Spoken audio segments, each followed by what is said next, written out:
The service elevator smelled of bleach and leftover lunch service. Around me, actual catering staff bustled with trays and ice buckets, none of them realizing that the woman in the simple black channel dress was signing their paychecks. "First time working the penthouse?" a young server asked kindly, noting my hesitation. "Something like that." I adjusted my understated pearl necklace, the same one I'd worn while signing the deal that acquired this hotel chain last year. "The Ashworths are brutal," she whispered, "especially the daughter. Already sent 3 servers crying to the kitchen." Ah yes, my future daughter-in-law, Victoria Ashworth, who, according to the society pages, was marrying self-made investment banker Michael Chen, while carefully omitting any mention of his self-made mother. The kitchen was chaos incarnate. In the center, Victoria stood in a designer dress that probably cost more than my first year's salary, back when I actually earned a salary. No, no, no. She was berating a trembling pastry chef. I specifically said the macarons must match the exact shade of rose gold in the centerpieces. "Is there a problem?" I asked mildly. Victoria spun around, her perfectly highlighted hair swishing. "Who are you? Where's your uniform?" "Jessica Chen, Michael's mother." I watched recognition flash across her face, followed quickly by disdain.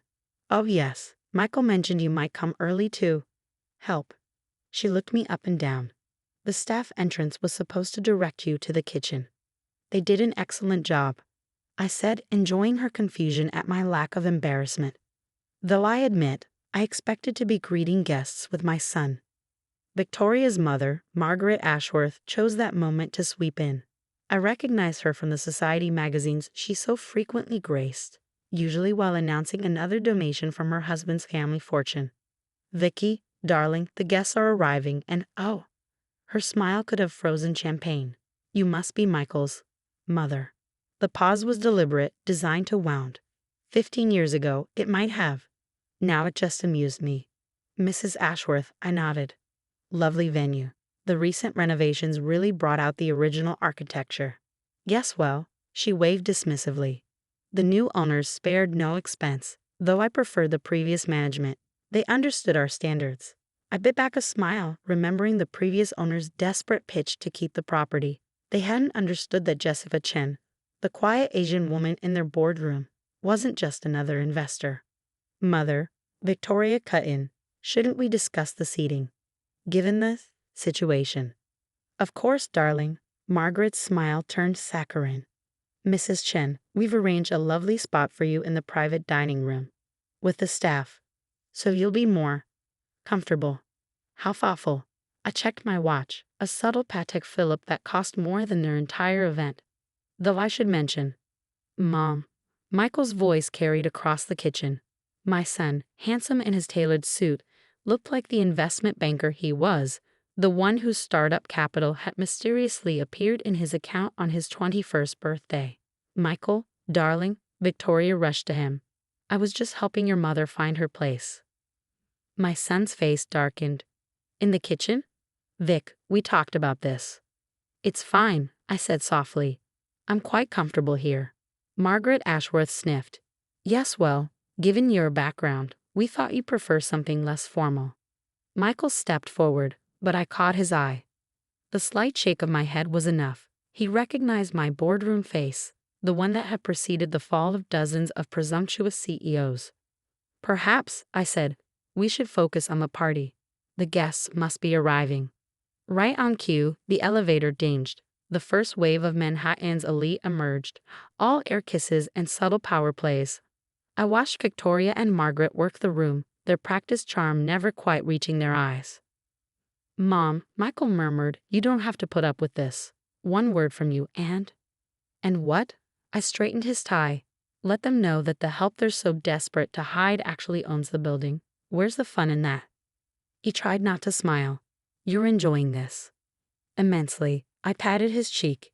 "Go, be the perfect future son-in-law. I'll be fine in my little kitchen corner." As the party swelled, I watched the dynamics unfold. Victoria's father, Theodore Ashworth IUI, holding court with his country club cronies. Margaret subtly shepherding eligible debutantes away from her precious daughter's fiancé. And Victoria herself playing the role of society princess while shooting nervous glances at the kitchen. More champagne, madam. The same kind server from earlier appeared at my elbow. Thank you, Claire. I read her name tag. How long have you worked here? 3 years, she said. Though we're all nervous about the new ownership, there are rumors about changes coming. Good changes, I assured her. Better benefits, for one, and a policy against guest abuse of staff. She blinked. How would you know that? Before I could answer, Theodora Ashworth's booming voice cut through the crowd. And where is the mother of the groom? Surely she's not too intimidated to join us. The room quieted. Victoria looked stricken. Margaret's face pinched like she'd bitten a lemon. I stepped out of the kitchen, glass in hand. Not intimidated at all, Mr. Ashworth. Just appreciating your daughter's excellent taste in venue. Ah, there you are. He was red-faced from scotch and self-importance. Tell us, what do you think of all this luxury? Quite a step up from your usual circumstances, I imagine. The room held its breath. Even Michael stayed silent, recognizing my game face. Actually, I said, taking a deliberate sip of champagne, I find the penthouse quite comfortable. Though the East Wing renovation is running behind schedule. Something about permits, I believe. Theodore's smile faltered. How would you know about the renovations? The same way I know about the pending health code violations in the kitchen, the staff overtime disputes, and the fact that your standing reservation was nearly canceled last month due to a bounced check. The color drained from his face. Margaret stepped forward, alarmed. Who exactly are you? I smiled, channeling every Dragon Lady CEO stereotype they probably imagined. Just the help, Mrs. Ashworth. Though some people call me Ms. Chen, CEO of Global Hospitality Holdings. But you can call me your new landlord. The champagne glass Margaret was holding shattered on the marble floor. The silence that followed was worth every minute I'd spent in that kitchen. Victoria's perfect complexion had gone ghostly white, while Margaret Ashworth looked like she'd swallowed her own pearl necklace. That's impossible, Theodore sputtered. Global Hospitality is owned by JC Holdings. Everyone knows that. Indeed, I handed my empty champagne glass to a passing server. JC Holdings. Jessica Chen Holdings.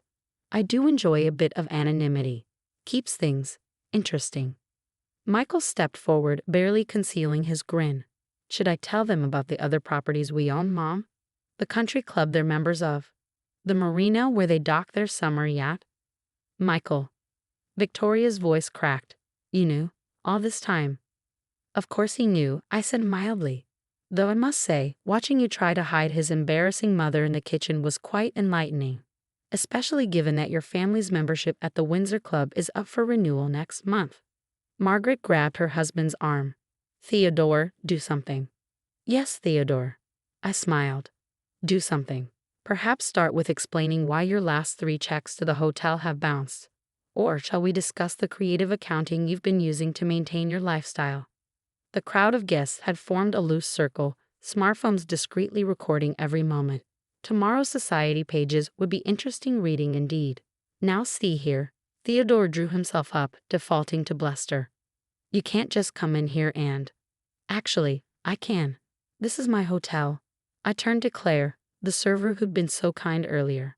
Claire, please inform the kitchen that all staff are receiving double pay for tonight's event, with a personal bonus for enduring any abuse from the hosts.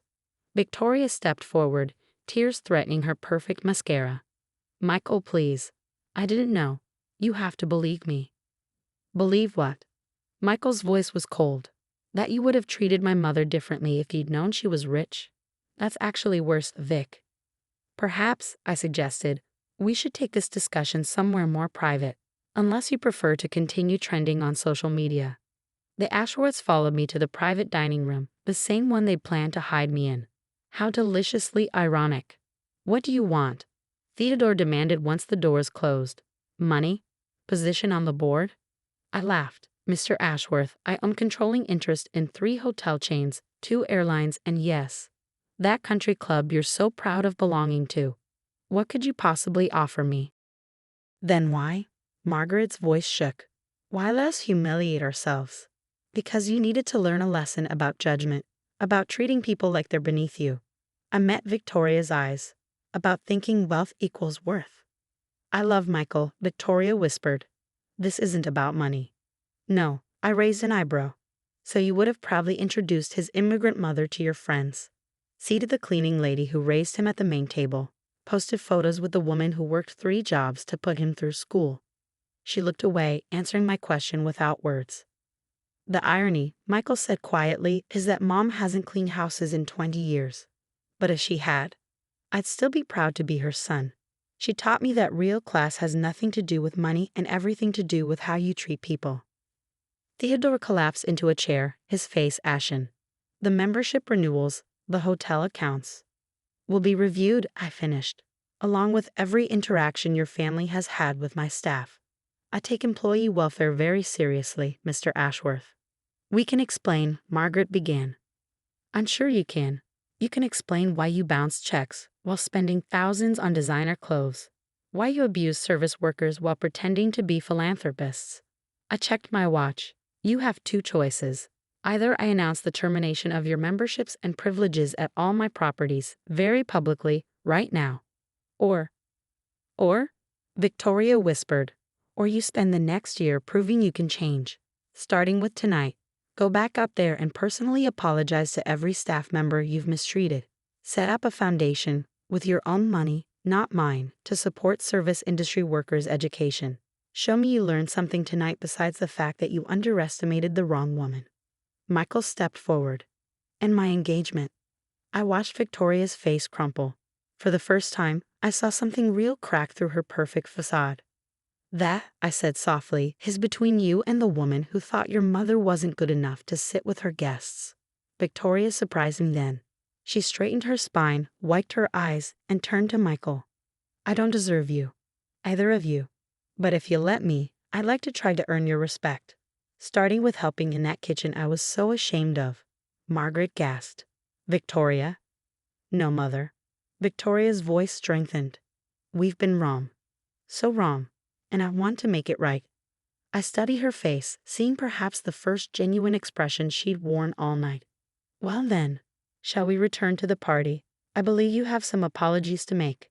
As the Ashworths filed out, thoroughly chastened, Michael caught my arm. You knew this would happen. You let them dig their own grave. Sometimes, I said, straightening his tie again, people need to see themselves clearly before they can change. Your Victoria might have potential after all. If she proves she can change, he said firmly. If she proves she can change, I agreed. Now shall we go watch the great Ashworth apology tour? The transformation of the Ashworths over the next hour was better than any corporate takeover I'd ever orchestrated. Victoria, her designer dress now protected by a kitchen apron, worked alongside the staff she terrorized earlier. Margaret Ashworth, looking slightly dazed, personally served hors d'oeuvres to shocked guests. And Theodore, his face still ashen, wrote personal checks to cover his bounced payments with substantial additional gratuities. Your mother, an elderly socialite, whispered to Michael, is absolutely brilliant. We've all wanted to teach the Ashworths a lesson for years. The society pages would have a field day. Hotel QEN, REVELS ID identity at someone's engagement party. Ashworth FAMALYQMBL. But it was Claire, the kind server from earlier, who truly captured the moment's importance. Ms. Chen, she approached me nervously. The staff, we wanted you to know. We've worked dozens of these parties, served hundreds of wealthy people. You're the first one who ever saw us as human beings. I touched her arm gently. That's because I've been where you are. 25 years ago, I was cleaning hotel rooms while getting my business degree. Never let anyone make you feel small because of how you earn your living. Victoria appeared beside us, her perfect hair now slightly mussed. I've been horrible, haven't I? Self-awareness is a good first step, I replied. What matters is what you do next. She squared her shoulders. I'd like to start by funding scholarships for staff members who want to further their education. If you'll help me set it up properly. I saw Michael watching us, his expression thoughtful.